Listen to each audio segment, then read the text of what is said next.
Wellington's housing inventory has surged 80% above pre-pandemic norms. And right now, there are 80% more homes sitting on the market compared to what was typical before the pandemic. And this isn't some temporary spike. We're looking at 23 consecutive months of year-on-year inventory growth. Every single month for nearly 2 years, more homes competing for fewer buyers. Here's what that actually means. There are 2,438 properties for sale across Wellington right now. Back in 2017 to 2019, the normal range was around 1,350 to 1,400. So we've gone from a market where sellers had all the power to one where they're competing desperately for attention. And if you bought at the peak in January 2022, Wellington City is down 27.3% from that high.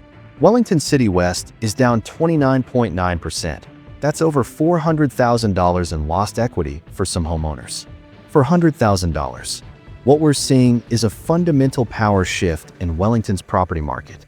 For the first time in over a decade, buyers have genuine choice. Sellers are adjusting their expectations. And this isn't a temporary blip.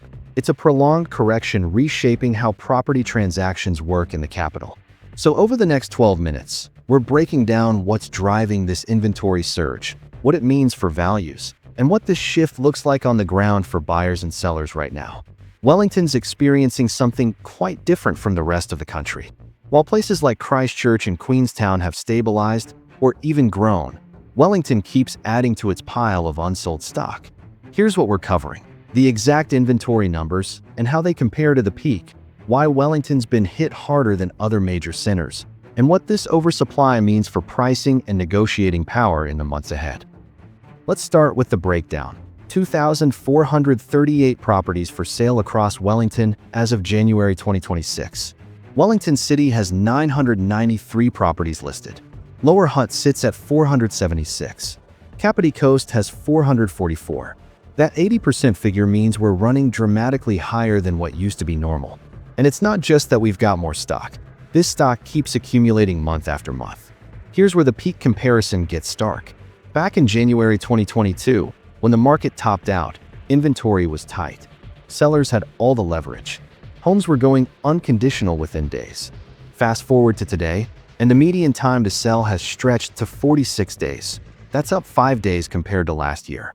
Every extra week on the market means another week of holding costs, another week of uncertainty for sellers watching their property values slide. So why is Wellington copping it harder? 3 main forces are feeding into each other. First, the public sector. Wellington's economy is heavily tied to government employment.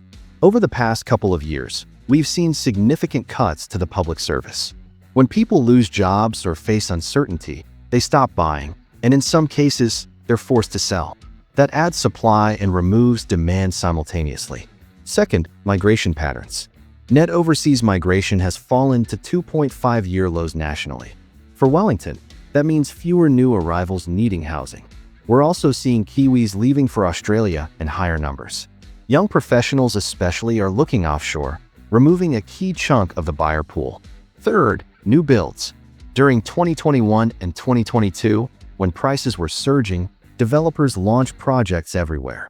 Those townhouses and apartments are finishing now, right as demand has collapsed. You've got this pipeline of new supply hitting an already oversupplied market. It's a timing mismatch that'll take months, maybe years, to work through. Compare that to Christchurch. They didn't experience the same peak surge Wellington did. Their market stayed relatively grounded. So the fall's been softer. Values are only down 7.75% from peak. Christchurch even grew 2.6% in 2025. Wellington, on the other hand, is down 27.3% citywide, with some areas like Wellington City West down nearly 30%. That's the difference between a market correction and a serious crash. Let's talk about what this inventory surge is doing to prices. Wellington's current median sits around $767,500 to $770,000. That's down from over $1 million at the peak. But here's what's interesting. Despite all this downward pressure, the declines actually started to slow. In 2025, Wellington values only fell 2%. In the final quarter, they dropped just 0.8%. Compare that to 2022 and 2023, when double-digit annual declines were the norm. What it suggests is we're moving from a crash phase into a stabilization phase. Prices aren't collapsing anymore, but they're not rebounding either. We're in a holding pattern where supply is elevated, demand is cautious, and transactions are happening slowly. Here's the challenge for sellers. With 2,438 properties competing for attention, your listing needs to stand out, and that means sharp pricing.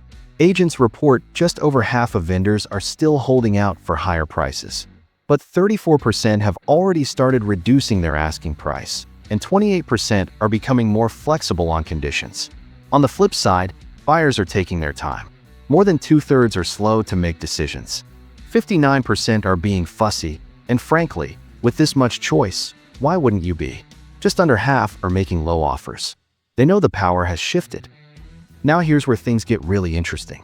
First home buyers in Wellington are making up 39% of all purchases right now. 39%.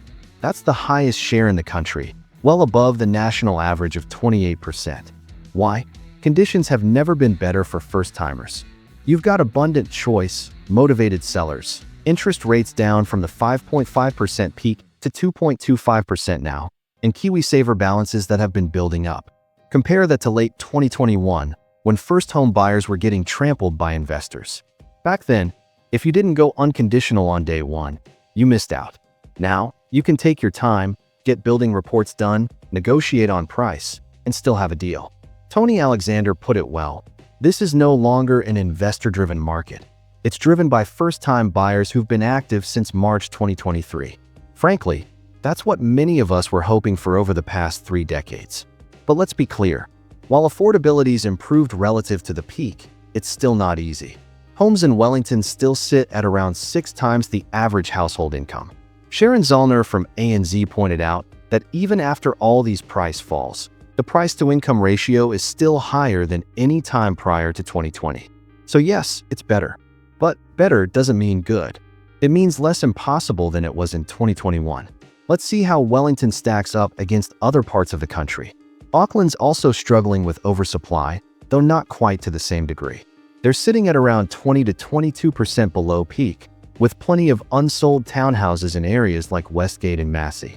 Both cities are dealing with the same structural issue: too much supply, not enough demand. Meanwhile, places like Queenstown Lakes are thriving. They're up 16.8% from their January 2022 peak. Invercargill and Southland are seeing record median prices. Christchurch grew 2.6% last year. So this isn't a national crisis. It's a tale of 2 markets. Regions with strong economic fundamentals, tourism in Queenstown, primary sector strength in Southland, are doing fine. But cities heavily exposed to public sector employment, migration swings, and speculative building, they're sitting with the excess inventory. That's Wellington in a nutshell right now. Let's bring this together. Wellington's inventory is 80% higher than pre-pandemic norms, and it's been growing year on year for 23 consecutive months. That's a structural oversupply that'll take time to clear. Values are down 27.3% from the peak citywide, with some areas losing over $400,000 in equity. The crash phase seems to be easing, but we're not seeing recovery yet. We're in a stabilization phase where prices are broadly flat. First home buyers are in the driver's seat. They're making up 39% of Wellington's market, the highest in the country. If you've been priced out for years, this is the window. But don't mistake better for easy. Affordability is still a challenge. Looking ahead, most economists expect modest growth in 2026, maybe 4 to 5% nationally. But Wellington and Auckland, with their high inventory levels, are likely to lag. Any recovery here will be slower. So if you're a seller in Wellington, price realistically and be prepared to negotiate. If you're a buyer, take your time, do your due diligence, and don't be afraid to make an offer below asking. If you found this breakdown helpful, hit that like button and subscribe to Kiwi Property Reports. Drop a comment below if you've got questions about Wellington's market. I'd love to hear your experience. And remember, in a market like this, the best decision is an informed one.